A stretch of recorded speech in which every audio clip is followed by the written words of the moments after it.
Solution chapter में कौन कौन से टॉपिक हमारे लिए काफी इंपॉर्टेंट है उस पर बात करते हैं। सबसे पहले हमारे लिए मोलैरिटी कैलकुलेशन इंपॉर्टेंट है। सेकंड, हेनरी लॉ हमारे लिए इंपॉर्टेंट है। थर्ड, हमारे लिए कोलिगेटिव प्रॉपर्टीज इंपॉर्टेंट है। फोर्थ, हमारे लिए ऑस्मोटिक प्रेशर है। फिफ्थ, हमें करना है राउट्स लॉ और ये काफी इंपॉर्टेंट है। फिफ्थ है Raoult's law. Then sixth, isotonic solution और एजियोट्रोप्स। तो हम अपना डिस्कशन स्टार्ट करते हैं, है ना। सबसे पहले मोलैरिटी। मोलैरिटी की डेफिनेशन पर बात नहीं कर रहे, मोलैरिटी के लिए क्या फॉर्मूला होता है उस पर बात करते हैं।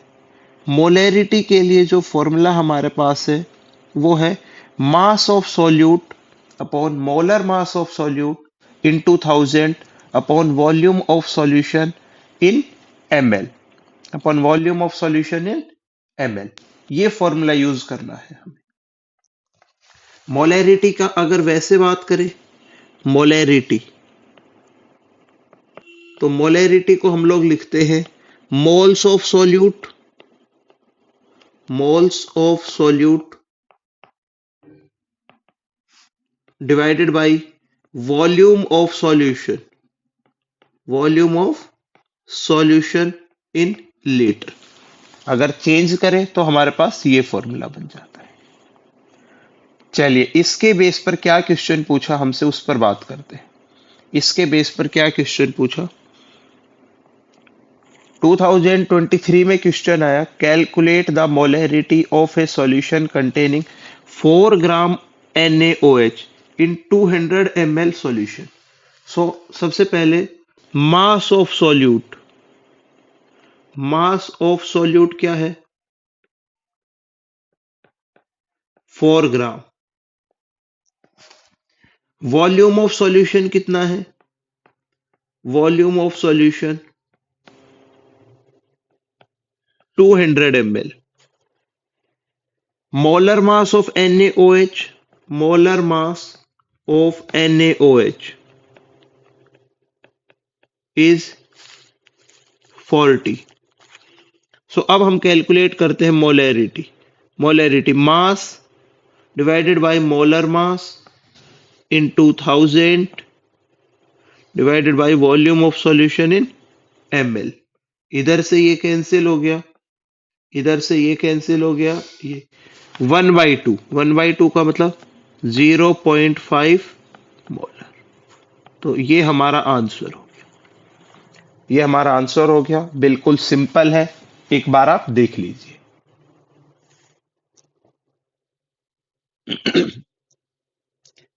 देन इसके बाद सेकंड हमारे पास आता है हेनरी लॉ। हेनरी लॉ क्या कहता है, the partial pressure of A gas in vapor phase is directly proportional to mole fraction of the gas in the solution।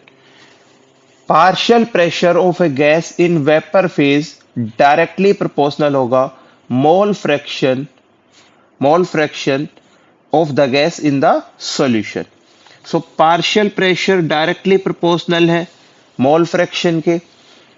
यहां से हम लिख सकते हैं, प्रोपोर्शनैलिटी हटाया तो एक कांस्टेंट आ गया, के एच हमारा हेनरी कांस्टेंट है। के एच हमारा क्या है, के H is Henry constant, Henry constant. अब यहां से दो इंपॉर्टेंट बातें आती है। फर्स्ट, के एच डायरेक्टली प्रोपोर्शनल है टेम्परेचर के। इसका मतलब है टेम्परेचर इंक्रीज होता है तो के एच की वैल्यू भी इंक्रीज होती है। और second, higher the value of K H, higher the value of K H, lower the solubility of gas, lower the solubility of gas, lower the solubility of gas। K H की value जितनी ज्यादा, solubility of gas उतना कम होता है हमारे पास। तो दो important point आपको याद रखने हैं। वो आपसे ऐसे दे देगा कि 4 गैसेस दे दिया A B C D, और KH की वैल्यूज दे दिया, जिसमें KH की सबसे ज्यादा वैल्यू है उसमें सॉल्युबिलिटी सबसे कम है। अब ये क्वेश्चन आया 2024 में, देखिए the value of Henry constant KH increase with increase in temperature, decrease with increase in temperature, remain constant, first increase then decrease. आप इसका आंसर कमेंट सेक्शन में बताइए। आप इसका आंसर कमेंट सेक्शन में बताइए। वीडियो को रोकिए और आंसर कीजिए। तो क्या हो जाएगा, हमने लिखा है यहां पर टेम्परेचर इंक्रीज KH इंक्रीज, तो increase with increase in temperature, increase with increase in temperature. Next आता है हमारे पास कोलिगेटिव प्रॉपर्टीज। हमारे पास चार कोलिगेटिव प्रॉपर्टी है, चार कोलिगेटिव प्रॉपर्टी है। सबसे पहले है relative lowering of vapour pressure. First colligative property है relative lowering of vapour pressure. क्या होता है, P nought minus P S upon P nought is equal to I X P. Second है elevation in boiling point, del T B is equal to I K B M. Third है depression in freezing point, del T F is equal to I K F M. और last है osmotic pressure, pi is equal to I C R T. I हमारा क्या है, I होता है van't Hoff factor, van't Hoff factor. I होता है हमारे पास वेंट होफ फैक्टर। देख लीजिए, चार कोलिगेटिव प्रॉपर्टी है हमारे पास। अब आपको ये वाला क्वेश्चन सॉल्व करना है। ये हमारे पास 2025 में आया था। क्या है, इधर देखिएगा, 6 gram of non volatile solute, means solute है, मास ऑफ सोल्यूट बोल सकते हैं, मास ऑफ सोल्यूट। जैसे जैसे आप क्वेश्चन पढ़े लिखते चले 6 ग्राम, dissolved in 60 gram of benzene, mass of solvent, mass of solvent is equals to 60 gram. Raise the boiling point of solution by 1 degree. What is the molecular mass of solute? तो elevation in boiling point से ये हमारा question बन गया, elevation in boiling point से हमारा question बन गया। तो हम क्या लिखेंगे, del T B is equal to I K B M. क्योंकि ये नॉन वोलेटाइल है, क्योंकि ये नॉन वोलेटाइल है, मतलब यहां पर हमारे पास क्या बोला है, कुछ नहीं बोला कि क्या है। तो हम आई का वैल्यू क्या मानेंगे, इधर हम आई का वैल्यू क्या मानेंगे, आई इज इक्वल टू 1। यहां पर ये डिसोसिएट नहीं कर रहा है। डेल टी बी का वैल्यू कितना दे दिया, 1 is equal to K B given है 2.53 into mass molality, mass upon molar mass into 1000 upon mass of solvent in gram. इधर से ये कैंसिल हो गया, इधर से ये कैंसिल हो गया, इधर से ये पॉइंट हटाया, ये कैंसिल हो गया। तो यहां से मोलर मास जो है वो आ गया 253 ग्राम। मोलर मास हमारा कितना आ गया, 253 ग्राम। देख लीजिए,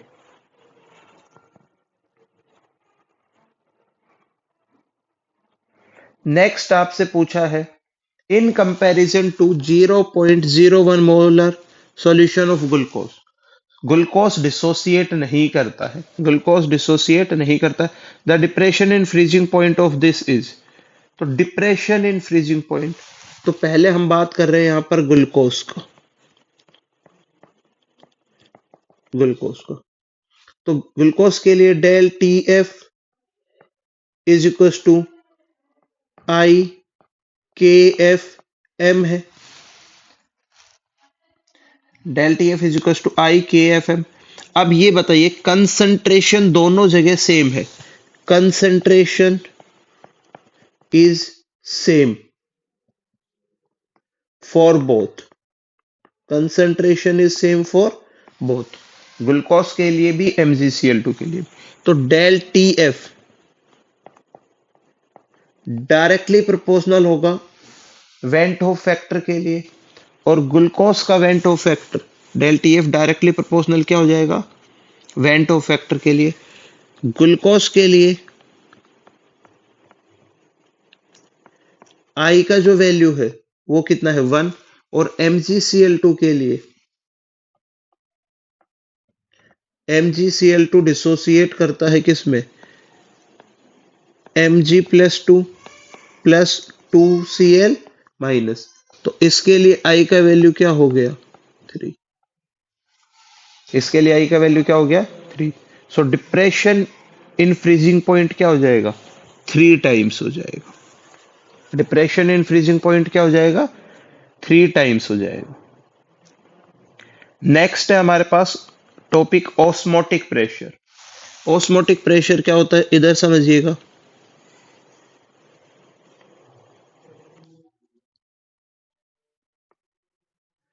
ऐसा है हमारे पास, ये हमने लगा दिया SPM semi permeable membrane. SPM semi permeable membrane. इधर हमारे पास क्या है सॉल्यूशन है,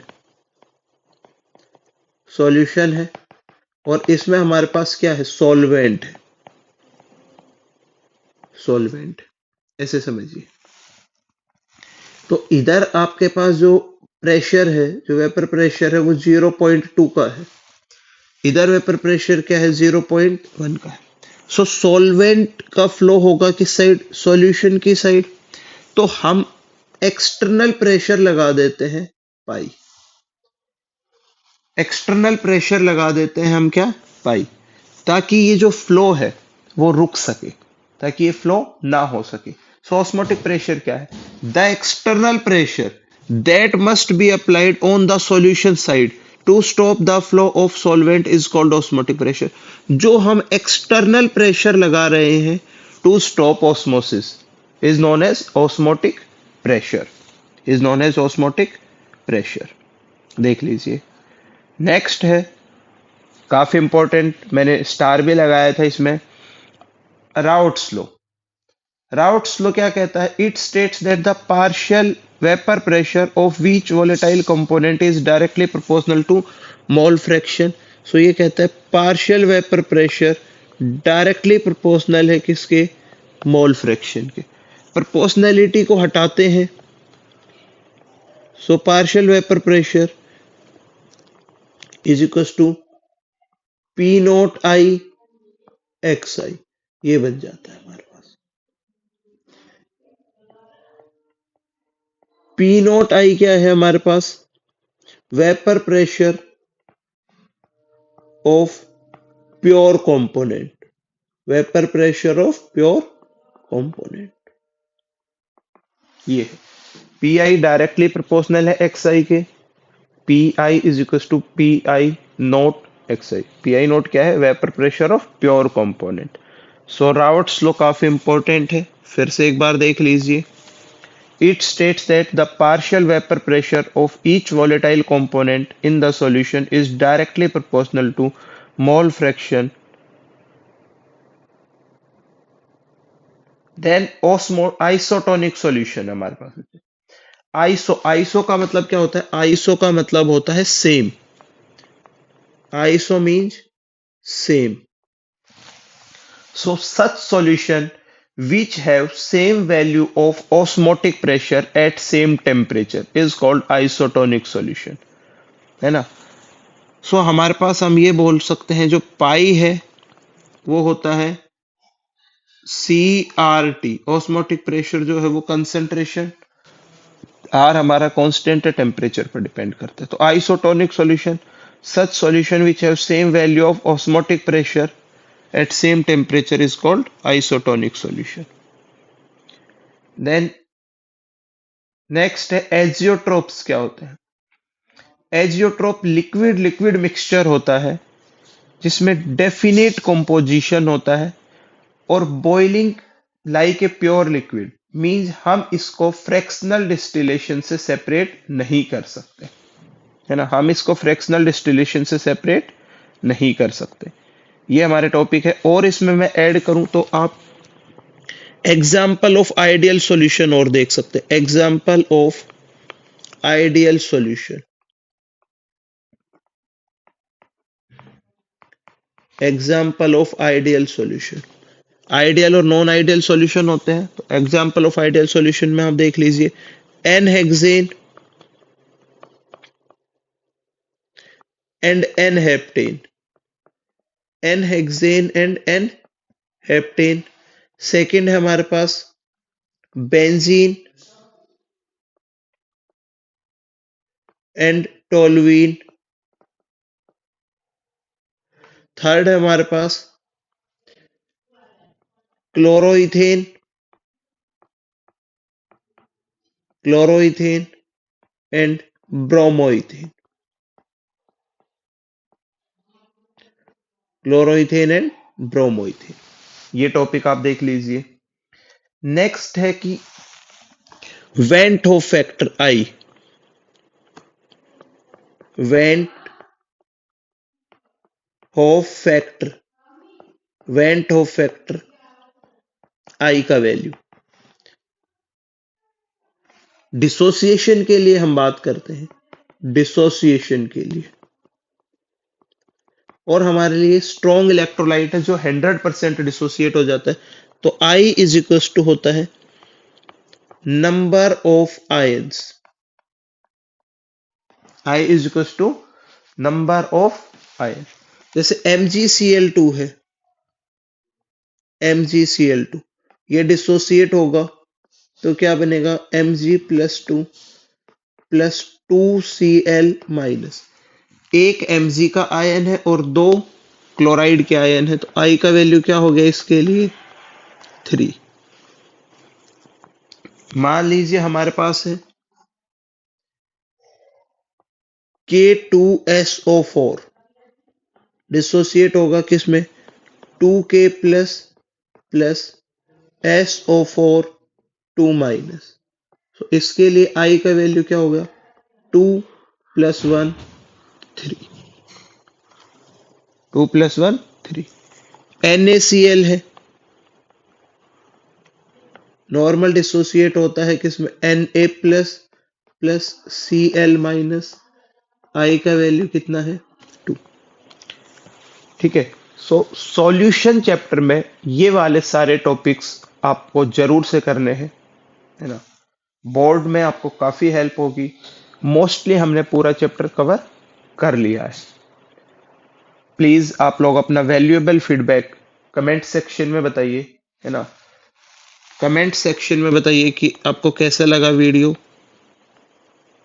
कमेंट सेक्शन में बताइए जी कैसा लगा आपको वीडियो, और आगे कौन सा टॉपिक हम कवर करें उसका भी बताइए। चलिए, थैंक यू, बाय।